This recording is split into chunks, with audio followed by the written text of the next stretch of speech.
It was just a ride, but it would change everything. Julian Croft ran his fingers over the steering wheel of the rented sedan, a common model designed to be lost in traffic. Nothing about it hinted at the discreet millionaire accustomed to bespoke suits and the hushed luxury of a chauffeured Bentley. At that moment, he was just another driver, a man named Carlos, according to the fake profile on the rideshare app, with an insane plan to pick up his fiancée Victoria from the salon, pretending to be a stranger. She's going to love the surprise, he thought, adjusting the baseball cap that hid his face. The dinner reservation was set, the candles were ready, and the ring she had hinted at for months was safe in his pocket. Everything was perfect. But his heart was pounding, and it wasn't just from excitement. There was a cold dread coiling in his stomach. Why? Perhaps because for the first time he would see Victoria without her mask, without the awareness that he was watching, without the theater of their high society life. He would see the real her. His fingers trembled slightly as he tapped the app. "Driver Carlos, at your service," the fake profile read. The destination was a romantic lie.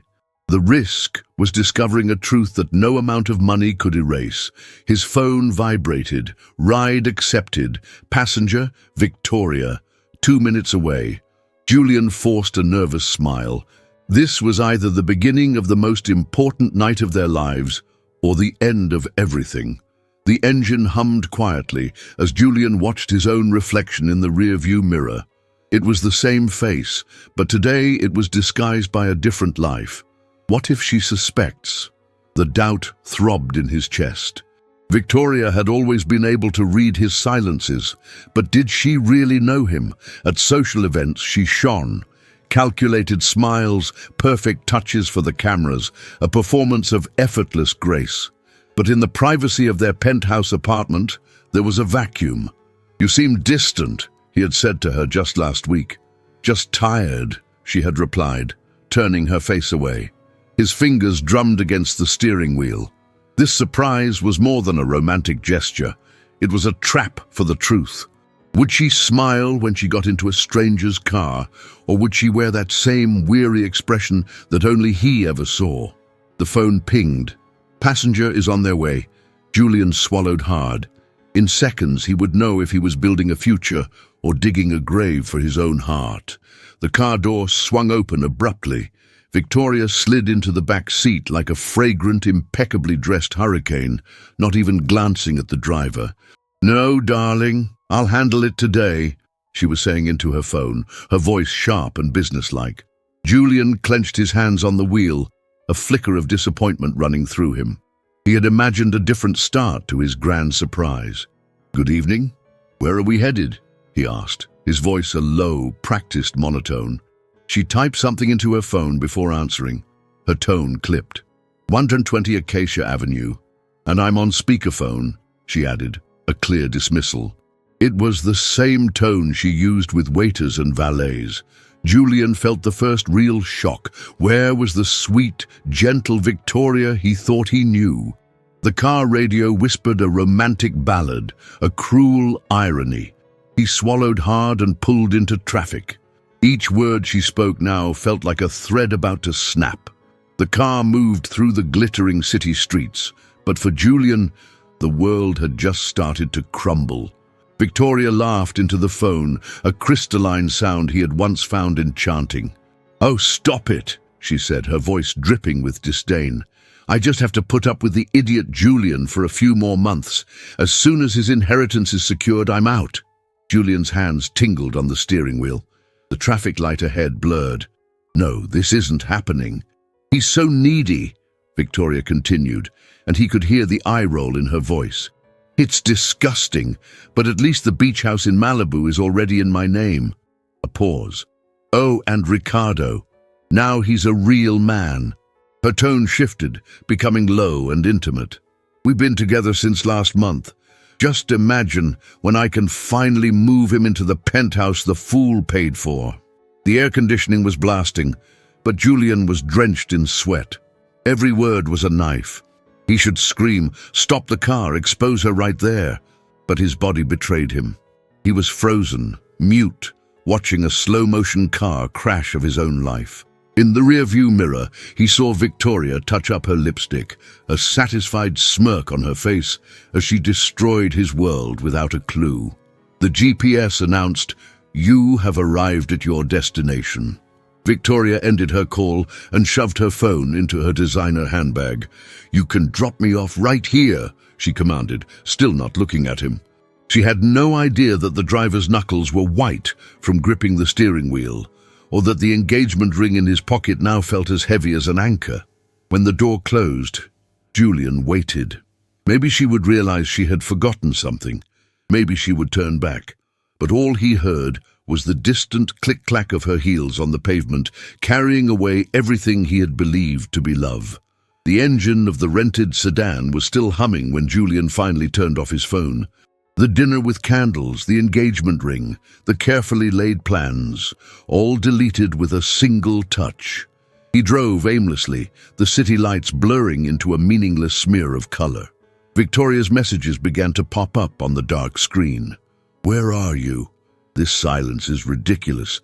Julian, answer me." Each vibration was a punch to the gut. He turned the device off completely. For days, not even his personal driver knew his whereabouts. The luxury penthouse stood empty, only the faint scent of the cancelled breakfast still lingering in the kitchen. Julian had become a ghost, the worst kind, the one who discovers he was already dead and just didn't know it. The car radio played static. Julian ran his fingers over the rough plastic of the steering wheel, feeling the grooves that would never exist on his Porsche. The rideshare app pinged. New ride. 23 Augusta Street. He accepted automatically, as he had been doing for the past 5 days. Driving was his new addiction, the only time his mind quieted. The rhythmic tick-tock of the turn signal, the low hum of the engine, the reflection of strangers in the rearview mirror. No one knew his name, no one wanted anything from him. Through the open window, the smell of street food and exhaust fumes replaced the scent of roses that always filled his apartment. On these streets, he was just Carlos, the driver with the baseball cap and short answers.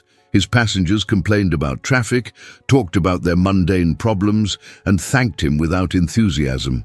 The simplicity was a balm. No fake smiles, no calculated compliments, just the raw truth of people who had no idea they were in the presence of a man worth $500 million. At night, he would park in front of a cheap motel and sleep in the driver's seat with his phone off. He dreamed of Victoria's voice on speakerphone, laughing. He would wake up to the sound of rain on the hood. This was all he had now, a rented car, a fake identity, and a heart that still ached every time the GPS said, "Proceed straight ahead." The back door opened with a creak. Elena Morales slid in, carrying a worn-out tote bag and the smell of cheap coffee. "Good afternoon. 45 Magnolia Street, please," she said, adjusting the pharmacy technician name tag pinned to her chest. Her brown hair was pulled back with a crooked clip, as if done in a hurry between one shift and another. In the back seat, she let out a deep sigh that turned into a laugh when she realized Julian was watching her in the rearview mirror.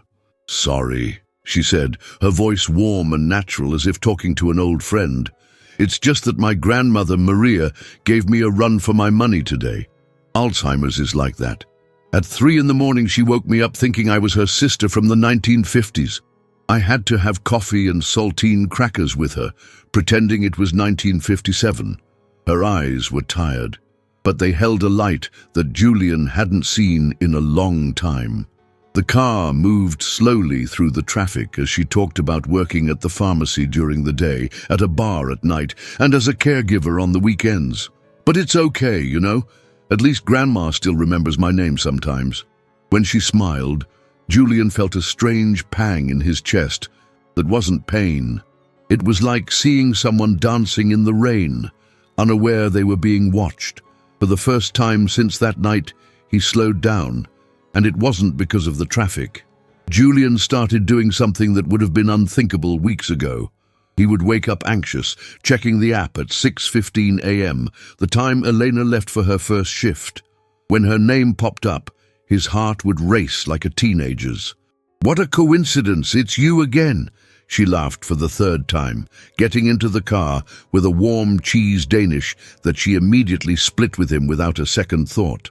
During their morning rides, he learned that she liked her coffee black, that she hummed old songs to calm her grandmother, that she had a hole in her right sneaker but didn't care. And without realizing it, Julian started collecting these details like precious treasures. One day, he left a thermos of black coffee in the cup holder for her. "Wow, you remembered," she exclaimed, and her simple, genuine thanks made his day better than any stock market gain. The car became his refuge. There, between one address and another, he rediscovered the pleasure of conversation without ulterior motives. Elena talked about her life as if showing him a well-tended garden, pointing out the flowers, but not hiding the weeds. And for the first time in years, Julian felt seen.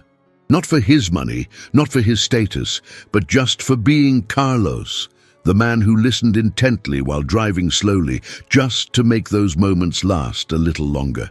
In the silence of the early morning, while Elena slept after an exhausting shift, Julian would find himself looking at the unread messages from Victoria. Was running away a weakness, he wondered, replaying memories like a detective? Were those romantic dinners real or just a performance? The worst part was the doubt about Elena. How could he tell her that Carlos didn't exist without losing the only safe harbor he had left? The steering wheel still held the warmth of her hand from their last ride. Julian pressed his forehead against the leather, torn between the desire to disappear forever and the new, terrifying urge to finally stop running. The black Mercedes screeched to a halt in front of the modest apartment building, a sleek predator in a world of concrete and chain-link fences. Victoria Sterling emerged like a storm, dressed in expensive silk and oversized sunglasses, marching directly to the building superintendent. "Where is Julian Croft? If he's hiding in this dump, I'll find him." Her sharp voice cut through the quiet morning air as she rifled through delivery receipts like a detective on a mission. A neighbor, watering his wilting plants on a nearby balcony, mentioned seeing a driver who looked remarkably like the missing billionaire. That was all she needed. Within hours, she had hired private investigators, tracked the rideshare app's data, and with the satisfied smile of a cat cornering its prey, she discovered the pattern. He was always picking up the same woman. "Now you'll see what real betrayal looks like," she whispered, her thumbs flying across her phone as she drafted the social media post that would destroy the life of this nobody. When she finally found Julian leaving Elena's simple building, Victoria transformed. "My love!" she cried, falling into his arms like an award-winning actress. "I've been so worried. You disappear and then I find you with her." Her eyes scanned Eleanor, who had just stepped out behind him with undisguised contempt, mentally calculating the cost of each piece of her inexpensive clothing. The game was on, and Victoria had no intention of losing. The diner fell silent when Victoria slammed her water glass down on the table where Julian and Eleanor were having a quiet lunch. "So this is what you traded me for?" she shouted, making sure every customer could hear. Her designer dress shimmered under the fluorescent lights as she pointed an accusatory finger at Elena. "Look, everyone, the millionaire's mistress, a low-life who doesn't even know how to hold her fork properly." Elena froze, her knife still suspended over the simple plate of food she had barely touched. Her eyes filled with tears as Victoria snatched her pharmacy name tag from her shirt and read it aloud. "Pharmacy technician night shift. How romantic, Julian. You traded my MBA for an illiterate who smells like cheap medicine." Laughter rippled through some of the nearby tables, each sound a fresh stab of pain.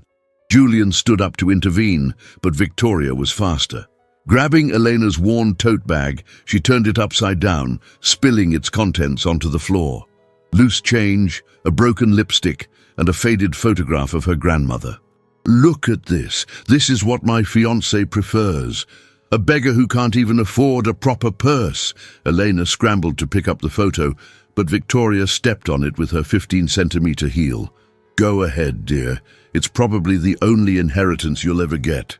The worst part was when Julian, paralyzed by guilt and rage, couldn't articulate a single word in her defense. Elena looked at him for a second that stretched into an eternity, and in that look was all the pain of someone who realizes they've been deceived again. Without a word, she gathered the broken pieces of her dignity and ran out, leaving behind the sound of Victoria's triumphant laughter and Julian's deafening silence. Elena's apartment smelled of reheated coffee and medication. Julian knocked on the door 3 times before he heard a muffled, "Go away," from the other side. When she finally opened it, her swollen eyes said more than any shout ever could. He took a deep breath. "I need to tell you who I am." Sitting in the tiny kitchen, surrounded by mismatched chipped mugs, the story came out in pieces. He told her about the disguise, the betrayal he had overheard, the months he had spent pretending to be Carlos. Elena didn't interrupt. She just clenched her hands on the table until her knuckles turned white. "So, it was all a lie?" she finally asked, her voice hoarse. The wall clock ticked loudly in the silence. "No, what I felt, what I feel for you, that wasn't a lie," he tried to explain, showing her the unread messages from Victoria on his phone. "I just needed to be someone real for a while." Eleanor looked at the photo of her grandmother on the shelf, as if drawing strength from it. "You know the difference between you and her?" she asked, pointing at the image of Victoria on his phone. "She never made me feel small." When Julian reached for her hand, she didn't pull away, but she didn't take his either. She just stood up and opened the door. "I need to think. Alone." Standing on the threshold, he saw her entire world for the first time. The single bed in the corner, the neatly arranged medications, the smiling photo of her grandmother. A whole universe fit into those 300 square feet, and he had just lost his place in it. The crystal ballroom fell silent as Julian walked onto the stage, no prepared speech in hand. The spotlights revealed every detail, his trembling hands, his gaze fixed on Victoria, who sat in the front row in her designer dress, and Elena, confused, being led by a security guard to the back of the room. "Tonight, I want to tell you a story," he began, activating the large screen behind him. The recording of the rideshare from that fateful day echoed through the hall. Victoria's voice, crystal clear and cruel. "Put up with the idiot Julian, just until the inheritance is secured." A murmur rippled through the audience, turning to shock as the recording continued, broadcasting every venomous word. Victoria went pale, her nails digging into the arm of her chair. Julian stepped down from the stage, walking slowly towards her. "You wanted my fortune? Take it." With a gesture, the screen switched to documents being signed. Half of everything he owned was now being transferred to a new foundation, the Maria Morales Foundation, named after Elena's grandmother. The audience erupted in applause. Victoria stood up, but security guards were already moving towards her. "You don't even deserve my hatred," he said, his voice so low that only she could hear. Then he turned to Eleanor, who was standing in the hallway, ready to flee. The entire hall held its breath as he pulled the very ring Victoria had coveted from his pocket. "This isn't a proposal," he explained, his words echoing through the speakers. "It's an apology for taking so long to realize that value isn't measured in bank accounts, but in how many times someone makes you feel at home." Elena didn't move. The silence was heavy. Then, with tears streaming down her face, she pointed at Victoria, now disgraced and humiliated. "She'll sue you, you know." Julian smiled for the first time that night. "I'm already suing her, for fraud. My investigators found Ricardo and the funds she was siphoning from my accounts." The audience laughed, relieved. Victoria screamed something unintelligible before being escorted out, her designer dress dragging on the floor like a ghost of her former life. When Julian extended his hand to Eleanor, she didn't take the ring.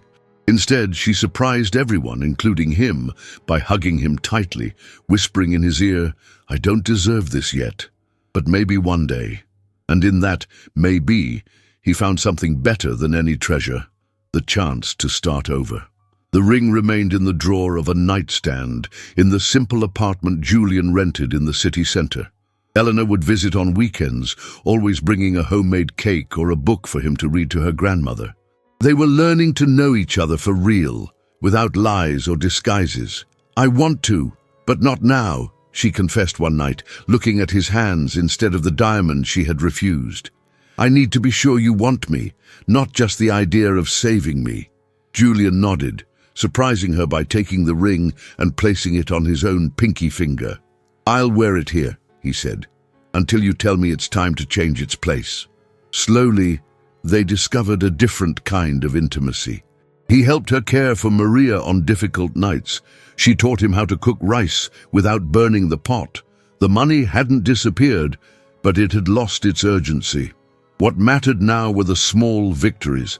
The day Elena finally left a toothbrush at his place, or when Julian cried for the first time, telling her about the betrayal. It was love, yes, but the kind that is built brick by brick, without rush or grandeur. The kind that survives in the light of day. The worn-out blue car stopped in front of 27 Hydrangea Street, where the cracked asphalt turned to a dirt road.